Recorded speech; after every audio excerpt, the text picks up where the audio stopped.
L'équipe, j'espère que vous allez bien. Aujourd'hui, nouveau actu foot. Le Barça a enfin validé son sacre, mais même s'il est question de fêter un tel événement, les supporters blaugrana clament encore le retour de Messi. En parlant de fête, les hommes de Xavi tenaient à immortaliser l'instant après le coup de sifflet final sur la pelouse du voisin catalan, sauf que certains spectateurs du stade ont craqué jusqu'à les chasser du terrain. En revanche, personne n'a empêché la suite dans le vestiaire avec Laporta à fond aux côtés des joueurs. Alors la fin de saison approche petit à petit, après le Napoli en Serie A, le Barça est champion d'Espagne et les trois autres championnats du top 5 vont bientôt révéler un grand vainqueur à leur tour. D'ailleurs, les résultats de la semaine sur la scène européenne comme du week-end à l'échelle nationale sont plus que significatifs. La Ligue 1 a profité du succès de West Ham contre Alkmaar pour passer devant les Pays-Bas au coefficient UEFA. Dès l'exercice 2024-2025, 4 clubs français pourront participer à la Ligue des Champions, les 3 premiers d'office et le 4e en barrage. Bref, c'est le moment de faire le bilan des 5 ligues majeures avec quelques informations complémentaires, dont quelques rumeurs de transfert. Au passage, dans le rayon des entraîneurs, Fabrizio Romano a confirmé l'arrivée de Bielsa sur le banc de la sélection uruguayenne et de Pochettino à Chelsea.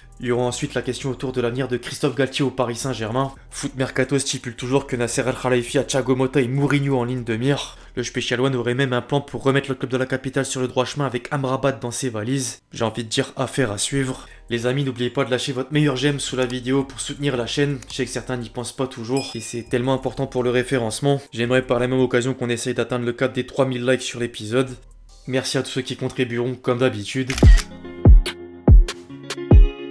L'image du jour est réservée à un joueur qui mérite peut-être plus d'attention qu'il n'en a reçu durant plusieurs années malgré un travail de l'ombre colossal. L'histoire d'amour entre Sergio Busquets et le Barça approche de la fin car l'Espagnol a décidé de stopper l'aventure après un périple de 18 ans. Il était le dernier joyau issu de la génération dorée de 2009 avec les Xavi Iniesta, pour ne citer que. Le milieu de terrain est vraiment entré dans la légende du club blaugrana vis-à-vis de son impact dans le cœur du jeu, l'époque du tiki-taka à son paroxysme et par rapport à son palmarès avec un total de 32 trophées, dont 3 Ligues des Champions ou encore 8 Ligas.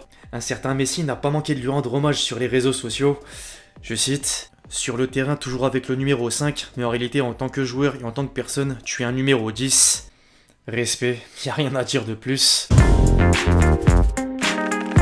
La nouvelle faisait évidemment la une en Catalogne avant le match de la délivrance. Le Mundo Deportivo a repris les paroles d'adieu du joueur de 34 ans avec le nombre de matchs effectués et la prochaine destination potentielle dans le texte. Sergio Busquets pourrait rejoindre Messi en Arabie Saoudite si la récente information de l'AFP est véridique. Le média français a affirmé la semaine dernière que le club d'Al Hilal est convaincu Messi de venir avec un contrat record et surtout les arrivées d'anciens coéquipiers dont Sergio Busquets. En attendant, le Barça peut savourer son 27e titre de Liga grâce à sa victoire sur la pelouse de l'Espagnol Barcelone. Les quotidiens catalans célèbrent l'événement comme sport avec le trophée au premier plan et le mot champion. Les Sportios affichent plutôt les joueurs en train de faire la fête sur le rond central avant l'envahissement de terrain des supporters de l'équipe à domicile. L'exploit des hommes de Xavi est tel qu'il apparaît même jusqu'à la presse généraliste à l'image de la couverture de Vanguardia. Alors le Barça gagne, mais il n'y a pas une semaine sans un souci extra-sportif. Le média El Confidencial a annoncé que le club blaugrana s'est vu infliger une amende de 16 millions d'euros pour des irrégularités dans des sessions de voitures Audi à ses joueurs qui auraient servi de rémunération déguisée. A noter que quelques jours plus tôt, Sport indiquait qu'au vu des possibles sanctions de l'UEFA et de la Liga dans l'affaire Negreira, Laporta étudierait sérieusement le fait de jouer dans un autre championnat jusqu'aux compétitions asiatiques.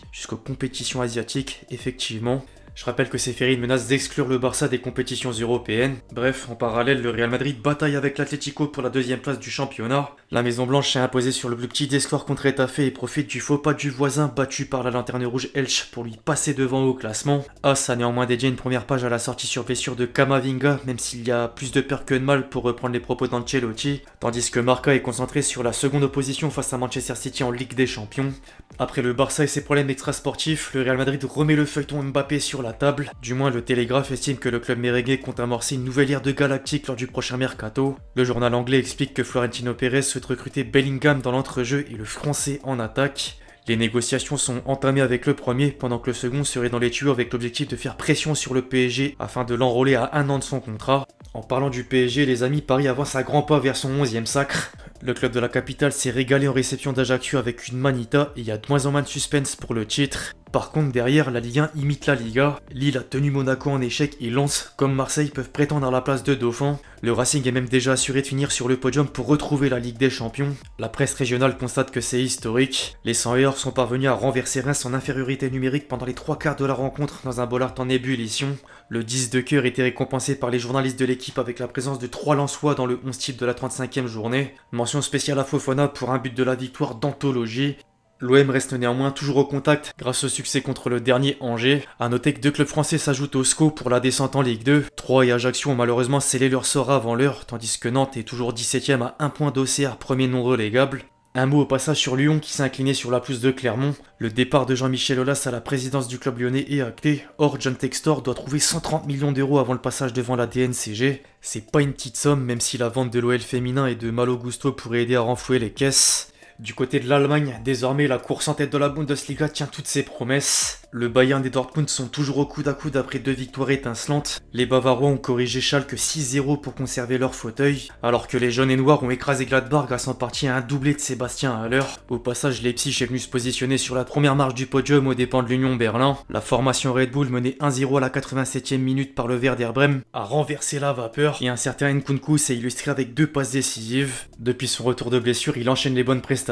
En parlant de retour de blessure, Pogba a suivi la règle. La Pioche a enfin joué un match en tant que titulaire avec la Juventus depuis plus d'1 an, soit avril 2022. Enfin, mais une bonne nouvelle en cache forcément une mauvaise. Il s'est à nouveau blessé malgré la victoire de la Juventus en réception de Cremonese et sera encore indisponible pour une durée de 20 jours. En parallèle, l'Inter est sorti vainqueur de Sassuolo grâce à une double réalisation de Lukaku et réalise la meilleure opération du haut de tableau. Le rival milanais s'est incliné sur la pelouse de la Spezia, l'Atalanta de même du côté de la Salernitana, tandis que les deux clubs romains n'ont pas su faire mieux que de prendre le point du nul. Le top 4 de la Serie A semble se dessiner et au passage, même si Naples a déjà le Scudetto en poche, les Napolitains ont perdu face au méritant Monza du ventre mou.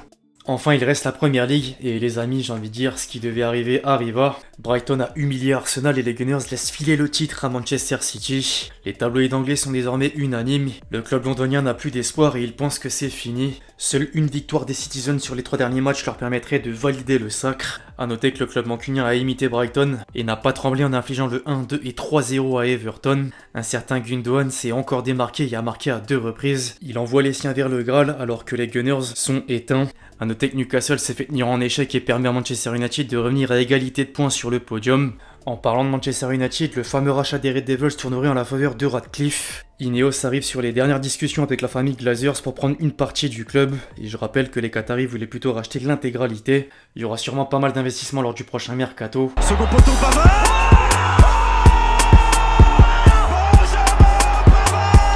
Avant de clôturer la vidéo les amis, comme toujours, n'oublie pas de caler le petit top but. Et un petit clin d'œil à un certain Gaël Clichy. Vous avez certainement vu son but incroyable ce week-end. L'anecdote, c'est que l'ancien international tricolore avait reçu un message Instagram de la part d'un supporter lui disant que le gardien adverse a souvent tendance à être avancé.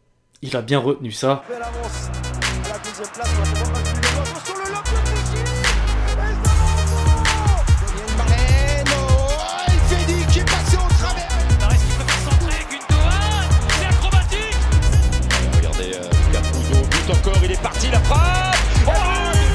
Karchi vers Hugo Sargentrio qui va prendre sa chance. Oh le missile du franco-argentin. Bref, l'équipe c'est tout pour l'actu foot du jour, j'espère que vous l'avez kiffé, je compte sur vous si c'est le cas pour lâcher votre meilleur j'aime, comme d'habitude. N'hésitez pas à me donner votre avis sur tous les sujets qu'on a pu aborder aujourd'hui, et puis d'ici là on se retrouve très vite sur la chaîne pour de nouvelles vidéos, c'était Lexti. Ciao ciao.